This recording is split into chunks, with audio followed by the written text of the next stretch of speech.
Hey, today I'm here with Craig, who's a geologist. You might have seen him in some of my videos a couple years ago. I go by Craig the Geologist. How you doing? Very creative. Yes, and accurate. I put hours of work into that.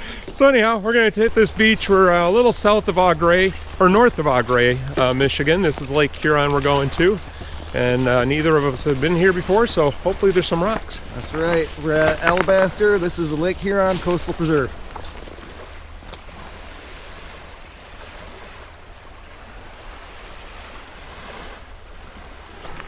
Well, it's looking pretty sandy here, Craig.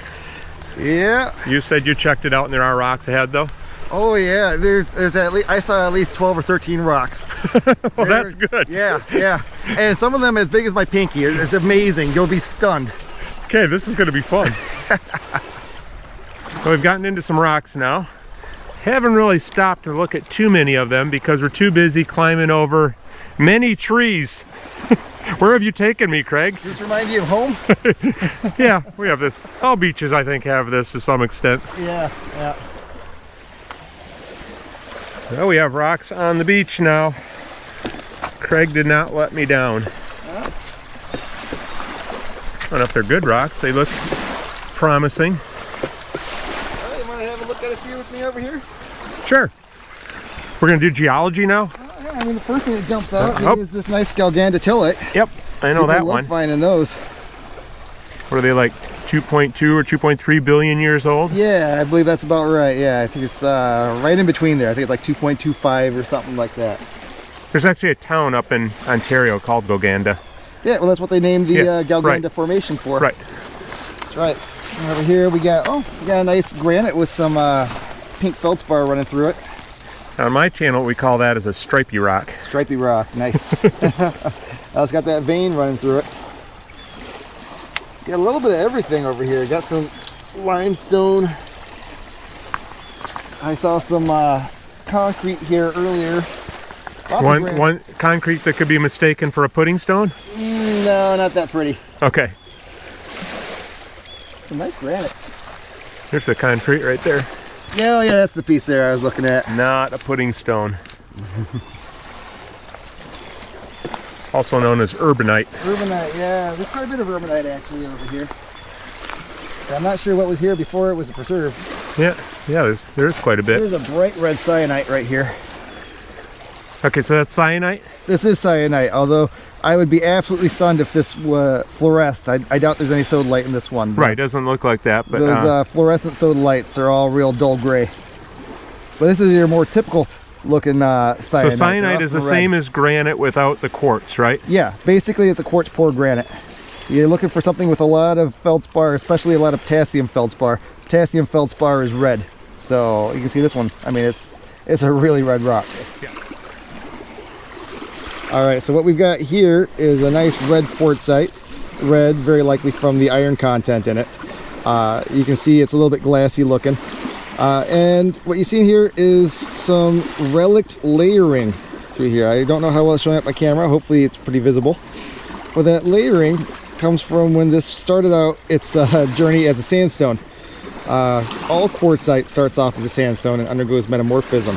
And sometimes the layers in that sandstone, those sedimentary layers, get preserved through the metamorphism and show up in your quartzites. And that's what we got here. All right, so Craig and I are just sitting on the beach here, looking at rocks. He's doing some in his video, so at the end you'll have to watch his video because we're going to do mostly different rocks.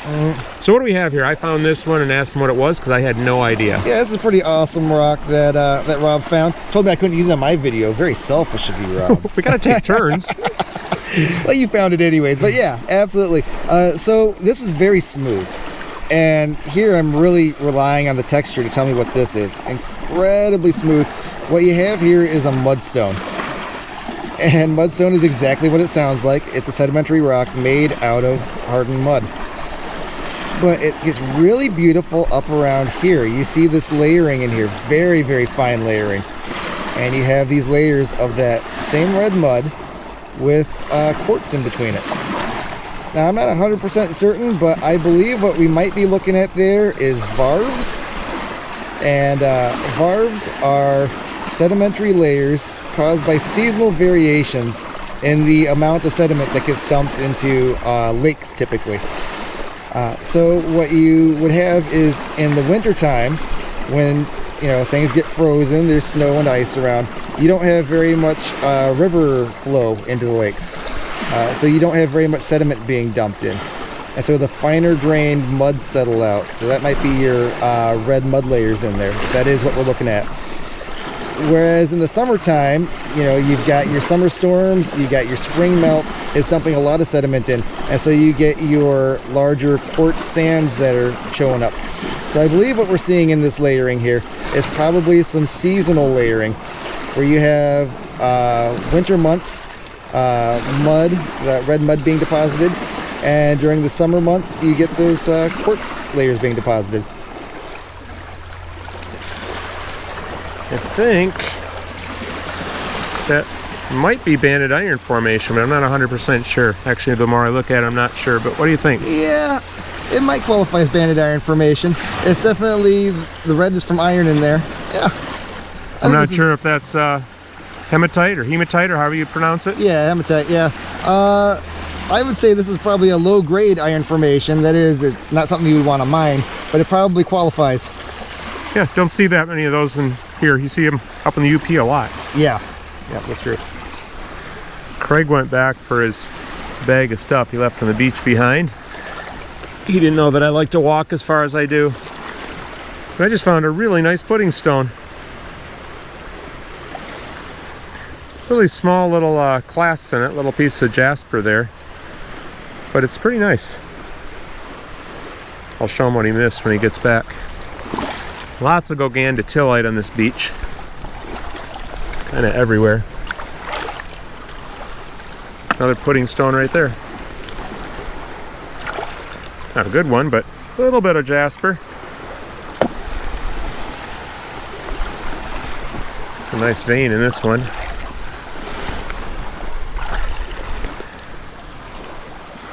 You can always tell when one mineral is harder than another. That's probably a quartz vein there, but it's protruding out from the other part, whatever the black stuff is there.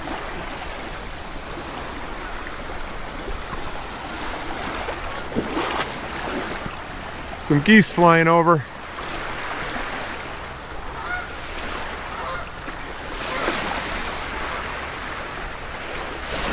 Well, Craig is back.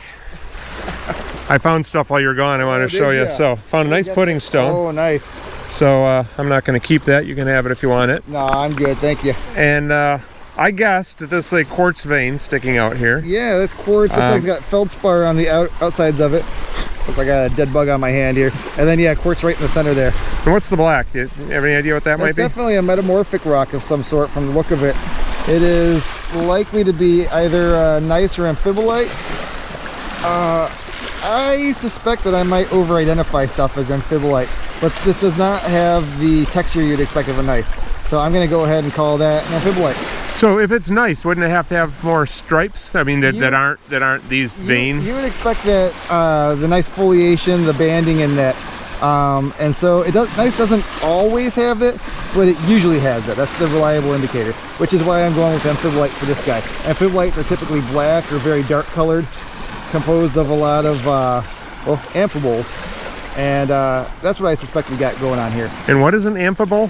Amphibole is a class of minerals that I, to be completely honest, am not terribly great at identifying, but I think, and boy, I'm going to say this, and people will correct me in the comments, but I'm not afraid to be wrong. So you can check and correct me in the comments if I am wrong, but I believe hornblende is an amphibole. It's basically a range of black minerals. Okay. Yeah. There's another, as you're doing that, I'm looking over here and looking for the next rock. Yeah. Thought maybe it was another like banded iron. Is that it? Is maybe. that iron formation? Yeah, that's what I was thinking it was, but it's an irony formation. Pretty weak. It's got some iron in there. Well, I've been looking for a specific stone just for people that are farther south and want to go rock hunting. And so there is proof that this place has Petoskey stones. Got to get that wet. Doesn't look like a very good one, but it's Petoskey stone, and it's not horrible. A little bit porous, you can see there. It's quite porous, but it's bring it to life. How she look? Yeah, it looks okay. Yeah, not too bad. Not great, but I'll leave it here for somebody else. Found a couple interesting rocks here I want to ask Craig about. This is the first one that grabbed my attention.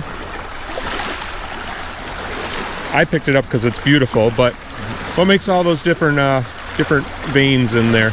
So what you had were cracks. This is probably a metamorphic rock, so it would have been under a lot of stress.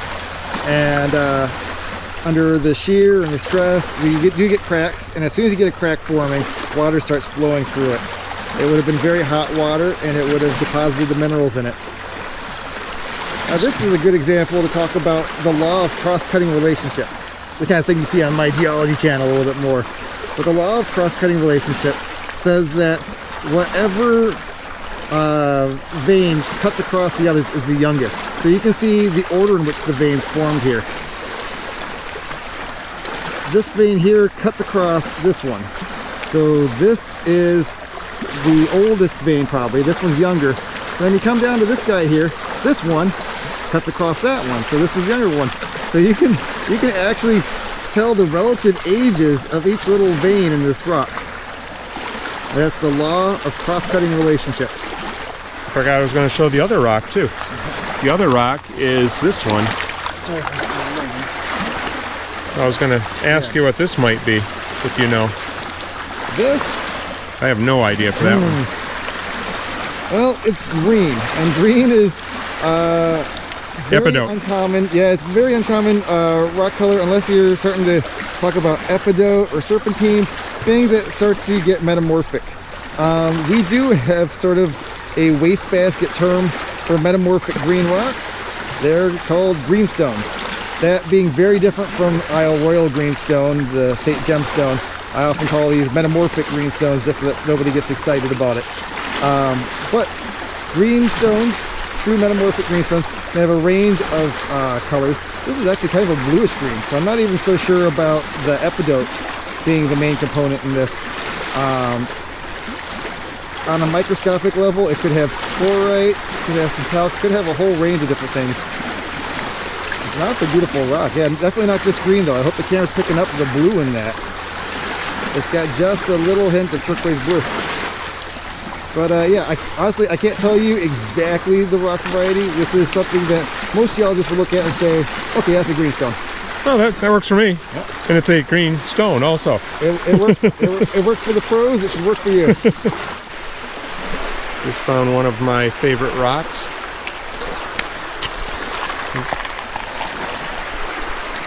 It's a piece of unakite. Of course, we got to get it wet, make it look prettier. That's a nice one. That's a lot of epidote in that one. So, this is a metamorphic granite, right? It's metamorphosed from granite? That's right, yeah. Yeah, the epidote comes in with hot water and the minerals are altered to epidote. I kind of decided I wasn't going to take anything home from this beach just because we're near more population. I figure other people can pick up rocks. So I'm putting this down, but it hurts because that would be a nice one to slab up. All right, it's right here for you. It's right by this tree. Try to remember that tree. Yeah, because we've walked past a lot of down trees. Don't worry, there can't be more than 2 or 3 trees out here. I probably say this at least once a summer, but these mylar balloons, I got another one shoved down to my waders here. These, they go up in the sky, they don't go up into outer space and disappear or something. They come back down and they're all over the beaches. So if you have a balloon like this, don't let it go, please. Please never release them intentionally. That's just terrible. Well, I just picked this one up. I thought when I picked it up it was chert, but then I wasn't sure. And what do you think, Craig? Yeah, I think what we're looking at here is a quartzite. I'm seeing some slightly grainy texture over here, which you really don't ever get in chert.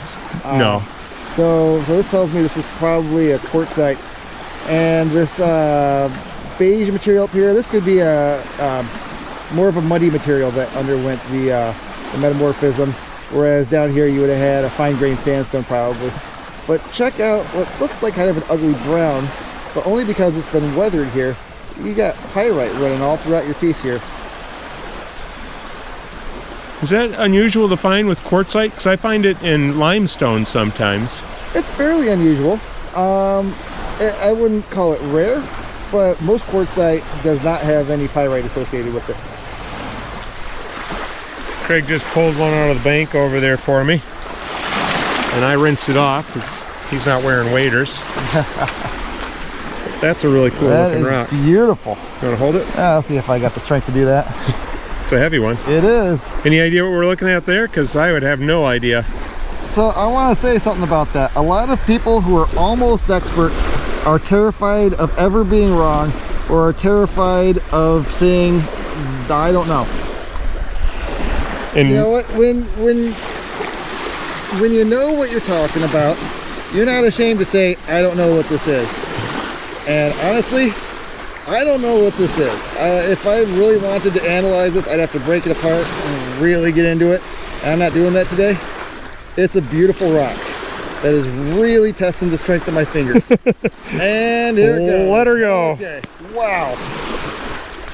Well, I say I don't know a lot because a lot of times I don't know, but yeah, there's no point in faking it. Yeah, and you don't need to be ashamed to admit you don't know. Just admit if you don't know something. Nobody knows everything. I agree.